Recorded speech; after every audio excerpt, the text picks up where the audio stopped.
বসো বসো বসো, এই বসেন আপনারা, বসেন বসেন, এই বসেন আপনারা, বসেন বসেন বসেন বসেন, প্লিজ বসেন। এই 2 মিনিটে শেষ করবো, প্লিজ। হ্যাঁ, আপনারা বসো প্লিজ। বন্ধুরা আমার, আমরা জেলখানায় 2024 সালের 4 আগস্ট আমরা জানতে পারলাম এনায়েতপুরে পুলিশের সাথে এক ঐতিহাসিক যুদ্ধে পুলিশের পতন হয়েছে।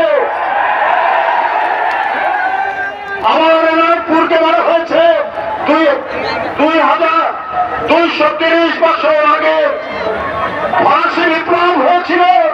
সেই ফরাসি বিপ্লবের প্যারিস শহরের সেই বিপ্লবীদের ভূমিকার সাথে তুলনীয় এনায়েতপুরবাসী। বন্ধুরা, এখানে একজন ছাত্র নেতা আমিরুল ইসলাম আলিম রাজনীতি করে, নির্বাচন করে, সে একজন জাতীয় নেতা। তার এলাকায় এখানে স্বৈরাচার থাকতে পারে না। আপনারা জানেন তো, আপনারা তো চেনেন লেডি ফেরাউনকে, চিনেন? মহিলা ফেরাউনকে চিনেন? মহিলা ফেরাউনকে চিনেন? কে বলেন তো? শেখ হাসিনা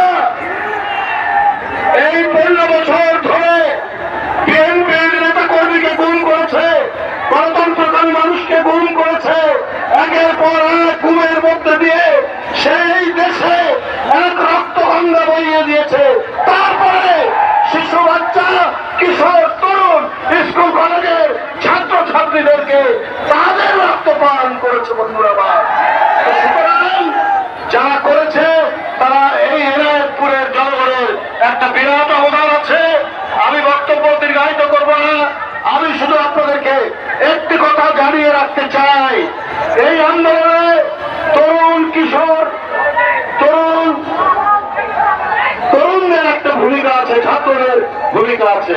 কিন্তু বন্ধুরা আমার, আপনাদেরকে বলি, এই ভূমিকা কার জানেন?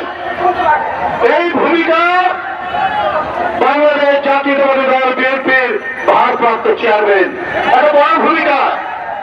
তিনি 7ই জানুয়ারির নির্বাচন বয়কট করার জন্য বলেছেন। এইটা নিয়ে অনেকে অনেক কথা বলেছে যে এটা ঠিক করা হলো না, এটা বোধহয় ঠিক হলো না, নির্বাচনে যাওয়া উচিত ছিল। তিনি বলেছেন যে না, বয়কট করতে হবে।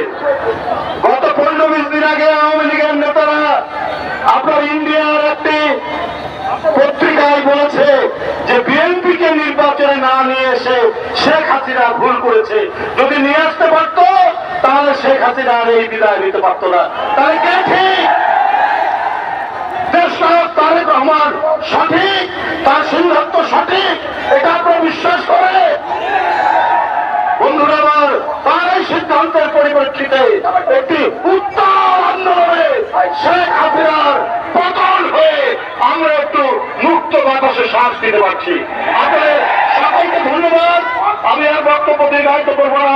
আমাদের সম্মানিত ভারপ্রাপ্ত চেয়ারম্যান চলে এসছেন, তিনি বক্তব্য রাখবেন। আপনাদের সকলকে আবারও আন্তরিক শুভেচ্ছা জানিয়ে আমার বক্তব্য এখানে শেষ করছি। এখন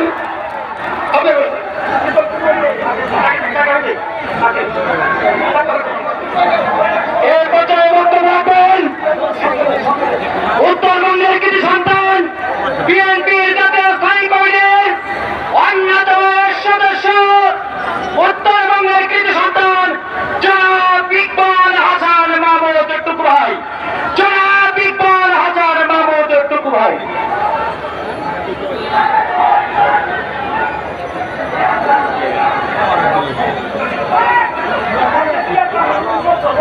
ভিডিও কনফারেন্স শুরু করবো।